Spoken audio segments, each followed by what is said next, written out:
اسی طرح نعتیہ محافل کا انعقاد ہوتا ہے اور اگلے دن لوگ روزے کا اہتمام بھی کرتے ہیں۔ اگر انہیں لازم و ضروری نہ سمجھا جائے، اس طرح لازم و ضروری سمجھنے کا مطلب ہمیشہ یاد رکھیے گا یہ ہوتا ہے کہ اگر نہیں کرو گے تو گناہ گار ہوگے، نہیں کرو گے تو آخرت میں پکڑ ہوگی۔ اگر کوئی اس نظریے کے ساتھ، اس سوچ اور نیت کے ساتھ اس رات کو جاگے اور اگلے دن روزے کا اہتمام کرے تو یہ بالکل غلط ہوگا۔ لیکن اگر کوئی صرف اس لیے کہ چلیں تمام رات سوتے رہتے ہیں، اگر اس رات میں جاگ کر اللہ تعالیٰ کی عبادت کر لی جائے اور اگلے دن روزے کا اہتمام کر لیا جائے اور اس کو صرف مستحب سمجھا جائے تو اس میں شرعاً کوئی حرج نہیں۔ ہونا تو یہ چاہیے کہ ہر رات ہی ہم جاگیں اور اللہ تبارک و تعالیٰ کی عبادت کریں، روزانہ روزے رکھیں اگر اللہ تعالیٰ ہمت دے، لیکن یہ سب سے نہیں ہو سکتا تو کم از کم کچھ ایسی راتیں، خصوصاً رمضان کی راتیں اور پھر سال بھر کے اندر کچھ ایسی راتیں ہیں کہ جن میں اگر انسان انہیں فرض یا واجب، یعنی ان میں قیام، ان میں عبادت کو فرض، واجب، لازم سمجھ کر نہ کرے، صرف مستحب سمجھ کے کرے تو اس میں شرعاً کوئی حرج نہیں ہے۔ بعض لوگ کہتے ہیں اس رات میں جاگنے کی کوئی فضیلت بیان کریں، اگلے دن روزہ رکھنے کی کوئی فضیلت، تو ایسی کوئی فضیلتیں قرآن و حدیث میں بیان یقیناً نہیں ہوئی ہیں، اگرچہ منع بھی نہیں کیا گیا ہے۔ تو یوں نہ تلاش کریں، پھر یہ ہوتا یہ ہے کہ جب آپ اس طرح کے کویسچنز کرتے ہیں، ہر ایک سے کرتے ہیں، تو پھر کچھ لوگ الٹی سیدھی مطلب غلط قسم کی باتیں بنا لیتے ہیں، وہ پوسٹ وغیرہ کر دیتے ہیں۔ ہم سمجھتے ہیں کہ جی یہ اسی رات سے متعلق قرآن میں یا حدیث میں بیان ہوا ہے، اور اس طرح غلط فہمیاں عام ہوتی ہیں۔ بس یہ سمجھ لیں کہ اس رات میں عبادت کرنا فرض واجب نہیں تو منع بھی نہیں، تو اگر کوئی کرنا چاہے بہت اچھی بات ہے، جو نہ کرنا چاہے ساری رات سوتا رہے اسے کوئی ملامت نہیں۔ اگلے دن روزہ رکھنا چاہے تو نفل روزہ اللہ تعالیٰ کو بڑا محبوب ہے۔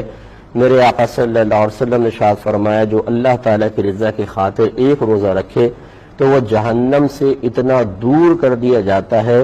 جیسے کہ ایک کوے کا بچہ ہو اور وہ اڑتے اڑتے اڑتے ساری زندگی حتیٰ کہ مر جائے، جتنا فاصلہ وہ طے کرے گا اسے اللہ تعالیٰ جہنم سے اتنا دور کر دے گا۔ تو کوے کی زندگی سنا ہے کہ بڑی لمبی ہوتی ہے، تو لہٰذا یہ سمجھانا مقصود ایک حصی مثال کے ذریعے کہ اللہ تعالیٰ ایسے شخص کو جہنم سے بہت دور کر دیتا ہے۔ تو آپ یہ کہہ سکتے ہیں اگر کوئی کل کا روزہ یعنی معراج کی رات سے اگلے دن روزہ رکھتا ہے تو اس کو اللہ تعالیٰ یہ اجر و ثواب بھی برکات سے بھی نواز دے گا۔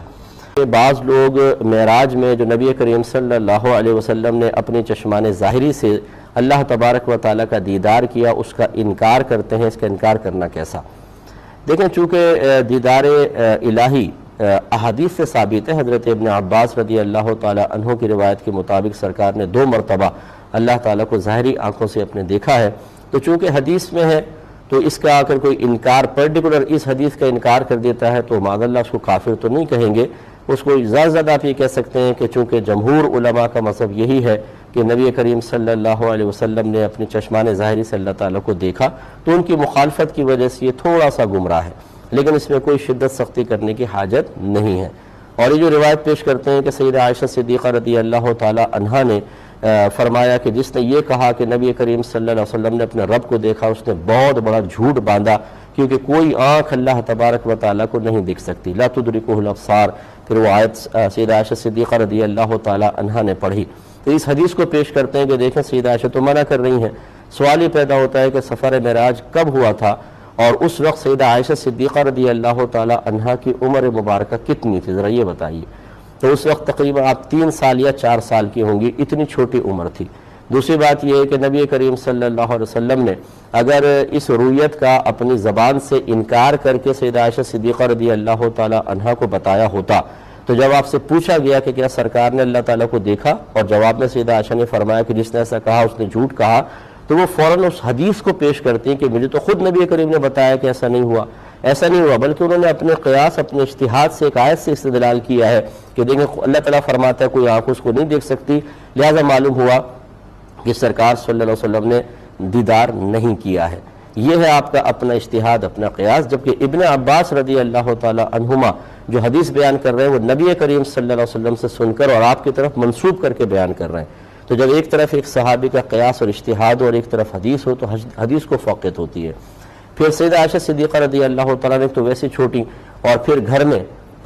خاتون تھیں، گھر میں تھیں، اور صحابہ کرام علیہم رضوان باہر تھے، اور نبی کریم صلی اللہ علیہ وسلم نے معراج کی جتنے بھی احادیث آپ دیکھ لیں وہ صحابہ کرام کے سامنے، لوگوں کے سامنے بیان فرمائی۔ گھر سے حدیث کو ثابت نہیں ہے، یعنی اس طرح تفصیل سے کہ کوئی سرکار نے گھر میں جا کے بیان کی اور وہاں سے وہ حدیث باہر آئی ہو۔ چنانچہ معلوم ہوا کہ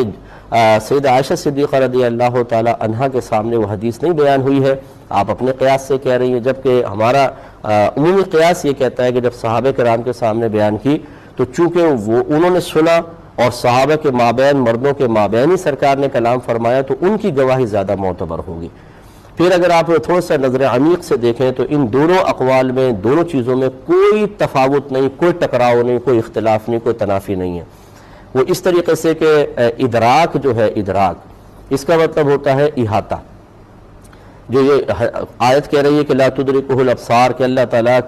کو کوئی آنکھ نہیں دیکھ سکتی، آپ ترجمہ اس طرح کر سکتے ہیں، لیکن جب آپ ٹیکنیکلی طور پہ دیکھیں گے تو لا تدرکہ کا مطلب یہ ہوگا کہ کوئی آنکھ اللہ تبارک و تعالیٰ کی ذات کا احاطہ نہیں کر سکتی، یعنی اس طرح ہم اللہ تعالیٰ کو نہیں دیکھ سکتے کہ اس کی ذات پوری نگاہ کے دائرے میں آ جائے۔ جیسے یہ پین ہے، یہ میری نگاہوں کے دائرے میں پورا نظر آ رہا ہے، آپ کو بھی آ رہا ہوگا، لیکن اگر میں اپنا ہاتھ اپنی آنکھ کے بالکل سامنے کر کے دیکھوں تو ہتھیلی اب بھی نظر آئے گی، لیکن میری آنکھ کی روشنی یا میری آنکھ کی جو بینائی ہے وہ پوری ہتھیلی کا احاطہ نہیں کر رہی، نظر آ رہا ہے لیکن احاطہ نہیں ہے، ایک مختصر حصہ نظر آ رہا ہے۔ تو بس ان دونوں میں کوئی ٹکراؤ نہیں۔ نبی کریم صلی اللہ علیہ وسلم نے جو بیان فرمایا کہ میں نے اللہ تعالیٰ کی زیارت کی، اس سے مراد یہ تھا کہ اس طرح دیدار کیا کہ آنکھ نے احاطہ نہ کیا۔ اور میری والدہ سیدہ عائشہ صدیقہ رضی اللہ تعالیٰ عنہ جس